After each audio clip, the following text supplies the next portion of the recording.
وإذا قرئ القرآن فاستمعوا له وأنصتوا لعلكم ترحمون।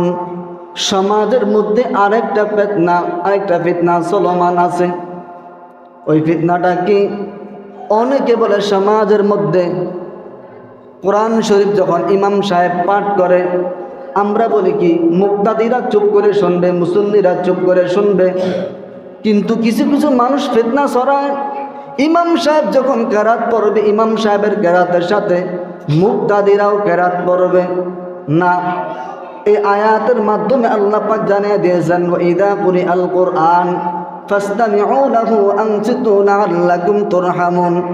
আল্লাহ রাব্বুল আলামিন বলে, হে দুনিয়ার বান্দারা, ভালো করে শুনে নাও, যখন কোরআনুল কারীমের তেলাওয়াত চলতে থাকে, ওয়াইদা কুরিআল কুরআন, যখন কোরআনুল কারীমের তেলাওয়াত হয়, ফাসতামিউ লাহু আনসিতু, তোমরা অন্তর দিয়ে কান লাগিয়ে তেলাওয়াত শোনো, ওয়া আনসিতু, এবং চুপ থাকো।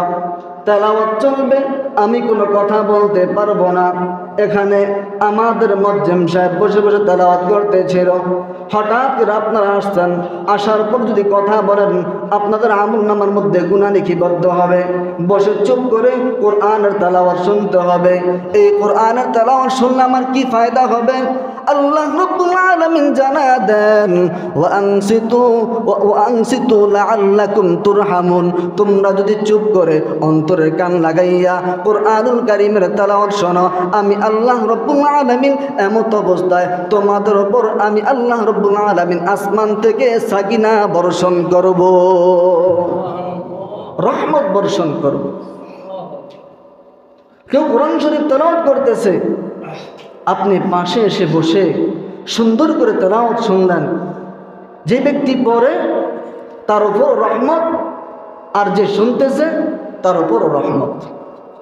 সে পড়ে যে পরিমাণ সওয়াব পাবে, আপনি শুনে ওই পরিমাণ সওয়াবের মালিক হয়ে যাবে। আরেকটা জিনিস আপনারা চিন্তা করেন, দুনিয়ার মধ্যে বহু বস্তু আছে, একবার শুনলে পরে আর শুনতে মনে চায় না। গান বলেন, বিভিন্ন কবিতা বলেন, একবার শুনলে দ্বিতীয়বার শুনতে মনে চায় না। একটা খাবার একবার খেলে এই খাবার পরের বেলা আর কি ভালো লাগে না।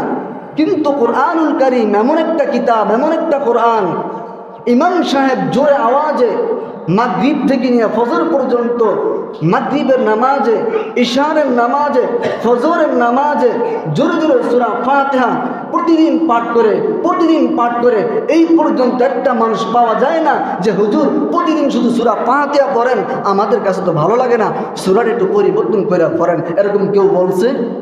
কেউ বলে না, কিয়ামত পর্যন্ত কেউ বলবে না। কারণ কোরআনুল কারীমের তেলাওয়াত এত মজার, এত সুন্দর। যখন ইমাম সাহেব সুন্দর করে পড়েন, আলহামদুলিল্লাহি রাব্বিল আলামিন আর রহমানির রহিম মালিকি ইয়াউমিদ্দিন ইয়্যাকা না'বুদু ওয়া ইয়্যাকা নাস্তাঈন ইহদিনাস সিরাতাল মুস্তাকিম সিরাতাল লাযীনা আন'আমতা আলাইহিম গায়রিল মাগদুবি আলাইহিম ওয়ালাদ।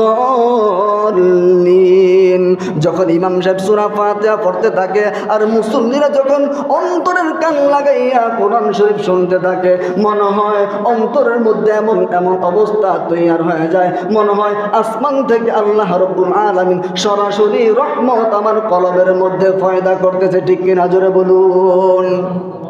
এজন্য মুসলমান উম্মতের দল কোরআনুল কারীম শোনার মধ্যে কামিয়াবি, কোরআনুল কারীম পড়ার মধ্যে কামিয়াবি। এই জন্য কোরআন শরীফ পড়তে পারেন না যারা, পড়তে পারে তাদেরকে কাছে বসাইবেন, বসাইয়া বলবেন, হযরত আমাকে একটা সূরা পড়ে শোনান। শুনবেন, আপনার আমলনামার মধ্যে রব্বে কাবা খুশি হইয়া নেকি জমা করে দিবেন। এতক্ষণ আমরা আল্লাহ পাক রব্বুল আলামিনের রহমতের আলোচনা শুনেছি। আল্লাহ রব্বুল আলামিন দয়ার মাধ্যমে আমাদেরকে মাফ করে দিবেন, ক্ষমা করে দিবেন। তবে সাবধান, রহমতের আলোচনা শোনার পর নিজেকে বিগড়ানো যাবে না, নিজেকে ছোট করা যাবে না যে রহমত তো আল্লাহ রব্বুল আলামিন তো রহমতের মাধ্যমে মাফ করে দিবে, তাহলে নামাজ পড়ার দরকার নাই। আল্লাহ রাসূল সাল্লাল্লাহু আলাইহি ওয়াসাল্লাম সাহাবায়ে কেরামের মধ্যে বয়ান করতেছিলেন, এ সাহাবারা, তোমরা যে আমল করো, তোমাদের আমল তোমাদেরকে মুক্তি দিতে পারবে না। তোমাদের আমল তোমাদেরকে মুক্তি দিতে পারবে না। তোমরা যে নামাজ পড়ো, তোমরা যে রোজা রাখো, ভালো করে হাদিসটা শুনবেন, কারণ ভালো করে যদি না শোনেন উল্টাপাল্টা শুনবেন, প্যাস লাগাইবেন, পরে বলবেন হুজুরে বলছে। কে বলছে? হুজুরে বলছে। ভালো করে হাদিসটা শুনবেন। আল্লাহ রসুল সাল্লাল্লাহু আলাইহি ওয়াসাল্লাম সাহাবা ইকরামদেরকে হাদিস শোনাইতেছিলেন, এ সাহাবীরা, তোমরা যে আমল করো, তোমাদের কাউকে তার আমল মুক্তি দিতে পারবে না। একজন সাহাবী জিজ্ঞেস করলেন, ইয়া রাসূলুল্লাহ, আপনার আমল কি আপনাকে মুক্তি দিতে পারবে না? তখন আল্লাহ রসুল বলেন, না, আমার আমল আমাকে মুক্তি দিতে পারবে না, তবে আল্লাহ রাব্বুল আলামিনের নিজ দয়ায় আমি নবী বেঁচে যাব। আল্লাহ রাব্বুল আলামিনের নিজ দয়ায় আমি বেঁচে যাব। এরপরে বলেন, তাই বলে কি তোমরা আমল থেকে তোমরা নিজেকে গাফেল রাখবা? না, এটার কোনো সুযোগ নেই। আমল থেকে গাফেল রাখার কোনো সুযোগ নাই।